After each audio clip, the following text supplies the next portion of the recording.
Damon Gar was dressed for the occasion. Dark Italian suit, white shirt, burgundy tie with perfectly barbered hair and pear skin, smooth shave. Inconspicuous, as always when creating his tableaus. No one would have paid him much mind. He seemed like any other guest at the reception, one of the three happening at the venue right at the moment, which offered wonderful views of Los Angeles far below the perch in Hollywood Hills. Still, he remained hidden in the vegetation and edged closer, closer yet to overhear the groom offer to get a drink for himself and his new bride. The woman laughed again, saying that she'd already had too much, but he waved away the insincere protest and rose, promising to return soon with brandies. Anticipation quickened Damon's pulse. He'd spent 2 hours hidden behind the plantings, listening to bad music and worse toasts, waiting for an opportunity like this. Now, he slipped a pair of blue latex gloves from a plastic bag in his back pocket, snapping them on. He checked the distance between the bench and the bar, calculating how long it would take the groom to reach the destination via a flagstone path overlooking a large koi pond 30 feet below. The couple would be separated for less than 5 minutes. It was time to act. Now, Damon picked up what he'd spotted earlier, a landscaping stone roughly the size of a small cantaloupe. Remaining behind the trees, he swiftly closed the distance to the waiting bride, noting the moonlight glistening off her dark hair. She looked ephemeral, a vision in white. He clutched the rock tighter and walked past her. The groom's black tuxedo was hard to see when he moved into the shadows, but his steps were unhurried, and Damon had no trouble catching up to him.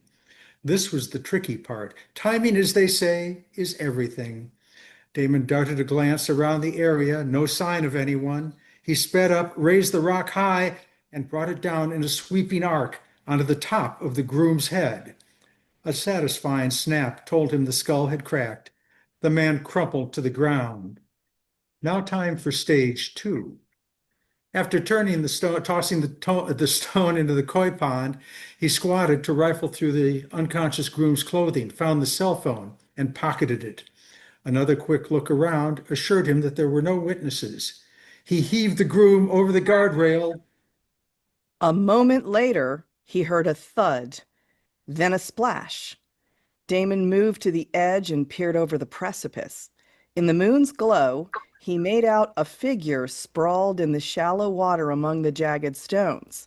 Luckily, the body had landed face down. If the blow and the fall hadn't killed him, he would soon drown. No extra effort needed on Damon's part. Now for the final phase. He pulled the man's cell phone from his pocket and checked to see if he'd used Plan A or Plan B.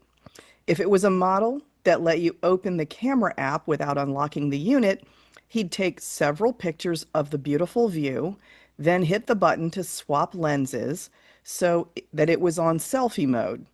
If it was locked, he'd leave the phone near the cliff as if the groom had dropped it and fallen while trying to retrieve it for the selfie.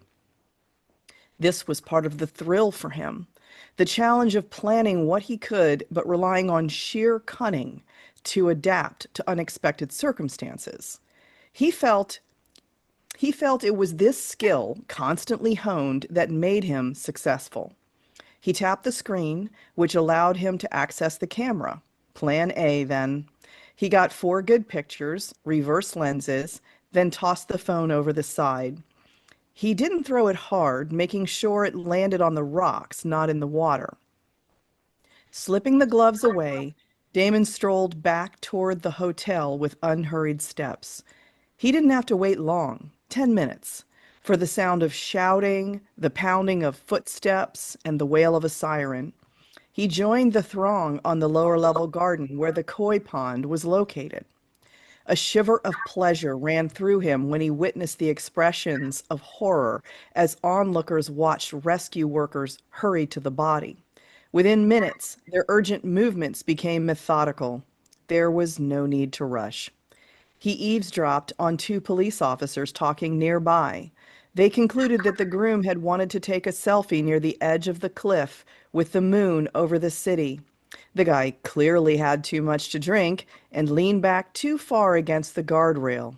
Such a shame.